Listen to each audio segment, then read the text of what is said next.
Hello everyone, I am Professor Sushant Moite, working as a head of electrical department from Praveen Patil College of Diploma Engineering and Technology. In previous video, we learned the technical losses, the list of technical losses, the causes of technical losses, then how to reduce the technical losses and the techniques which use for reducing the technical losses. In that, we learn the balancing phase current and the next we learn the how to reduce the I square R loss. Now we start the next technique, that is the voltage optimization. The question regarding this point is, what is meaning by voltage optimization and explain its application in energy conservation. Optimization is a technique of choosing or selecting maximum value of voltage for which losses are in the line minimum. Cost per unit generation and transmission as well as capital investment for technique is as small as possible. For given power, the transmission and distribution must be such that it offers optimum losses, maximum efficiency, and improve power factor. The drop of voltage is design consideration for the distributors. The feeder size is based on the current carrying capacity of the conductor. In transmission system, our voltage regulation of as much as 40% in some cases be considered satisfactory.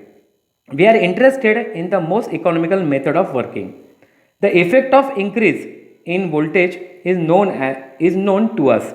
Raising the voltage n times means reducing the conductor size to 1 upon n square, that of the original. Assume a constant efficiency of transmission.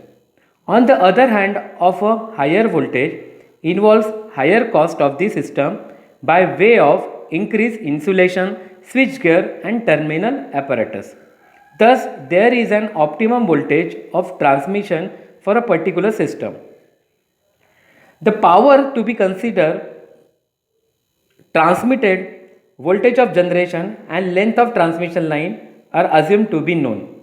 We choose a standard voltage of transmission and work out the following costs. The first, transformer at the generating and receiving end, switchgear and lightning arrestor, insulator, supports and conductor cost. All these items were added given the cost of transmission for the voltage assumed. Similar calculation should be made for various other voltages. Finally, a curve can be plotted for cost against transmission voltage. When in doubt about two voltages for which the costs do not differ appreciably, it is always desirable to choose higher voltage as large voltages are easier to control than large current. Another advantage with higher voltages in the is with which an increased demand of the load can be met when necessary. This is the application of optimizing distribution voltage in energy conservation. The next, what is reactive power and explain the method of reactive power compensation.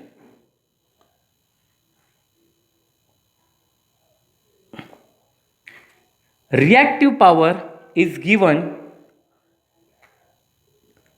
by the product of voltage and current with sign of angle between voltage and current. Hence, Q is equal to V into I into sine cos sine phi, that is phase angle per phase.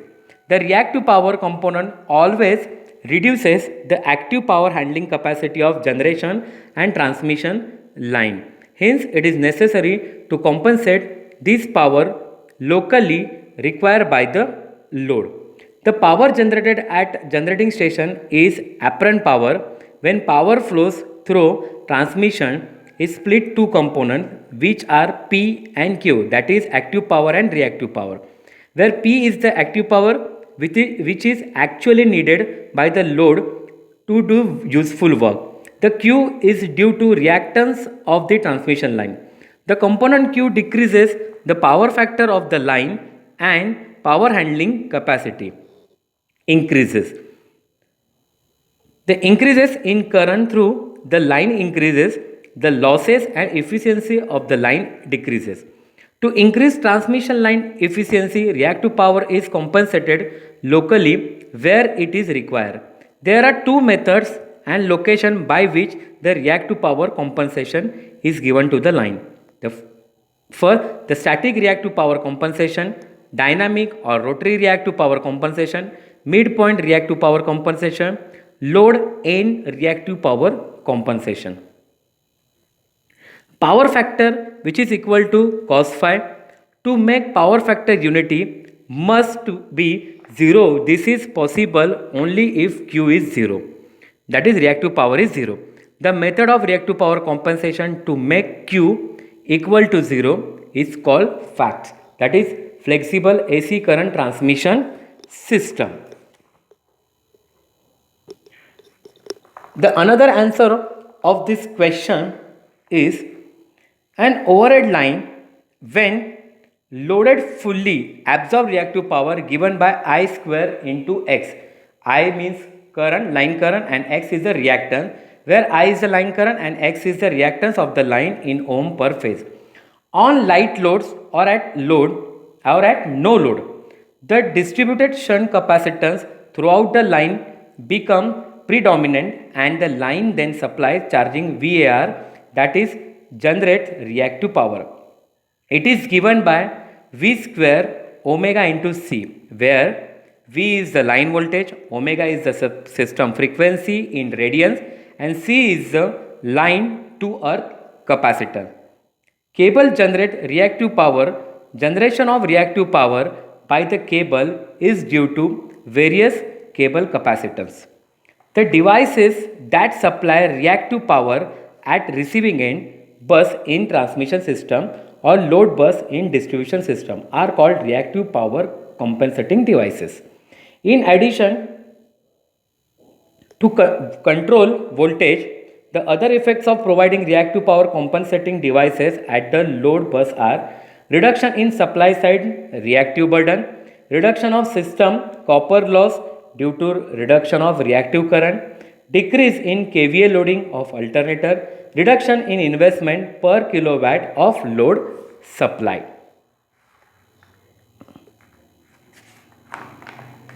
Then types of compensator. The first shunt capacitors. The small bank of static capacitors are usually connected in star or delta, hence and used in substation for supplying reactive power to the system. It improves the power factor of the load.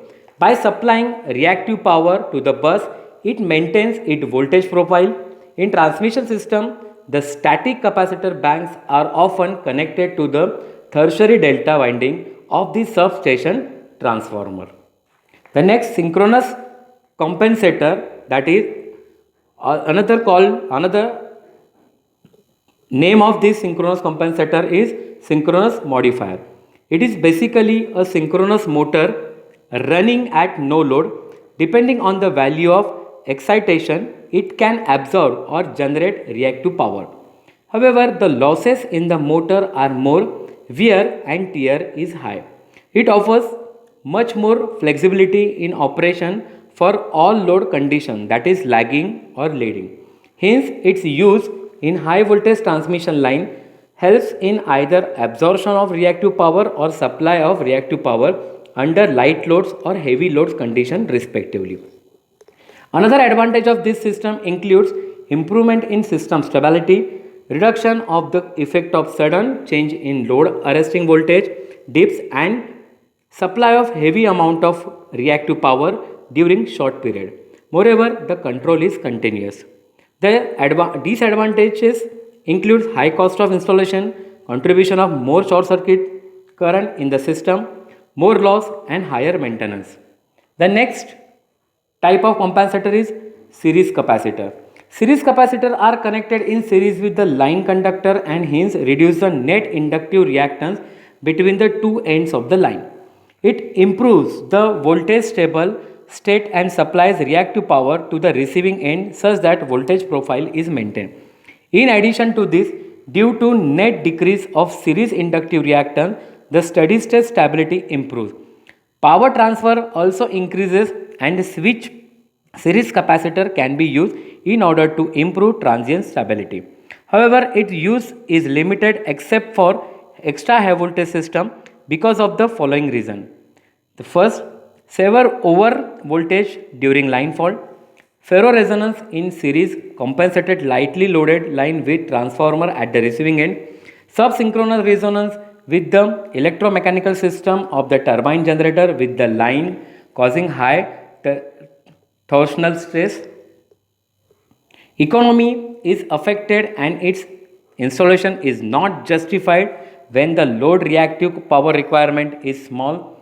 The series capacitor compensation may lead to mal-operation of distance relays in the transmission line when the degree of compensation is high. This is the explanation of reactive power compensation. The next one, the need of reactive power compensation in transmission and distribution system from energy conservation point of view. The reactive power drawn through lines due to heavy reactive loads or conditions leads to increase in the kVA, as kVA is equal to square root of kilowatt means power square plus kVAR square. Higher kVA means higher current in lines. This current leads to higher line heating losses, that is I square R. Hence, drop in line efficiency and heavy line voltage drop. If this reactive power is compensated near the load end such that the kVAR in line reduces leading to drop in kVA, demand the current get reduced, thus decreasing the line losses and lowering the line voltage drop. The compensation also helps to supply higher loads as per the system capacity. There are reactive power compensating devices as capacitor bank and static wear compensator that are used to carry out the compensation. Both lagging and leading reactive power are compensated. Thus the energy is saved or consumed. First, you understand what is active power, what is reactive power, what is apparent power, what is the function of capacitor, then what is the function of inductor. Then you automatically understand the reactive power, what actually happen because of the reactive power, how we conserve energy by compensating the reactive power. Next,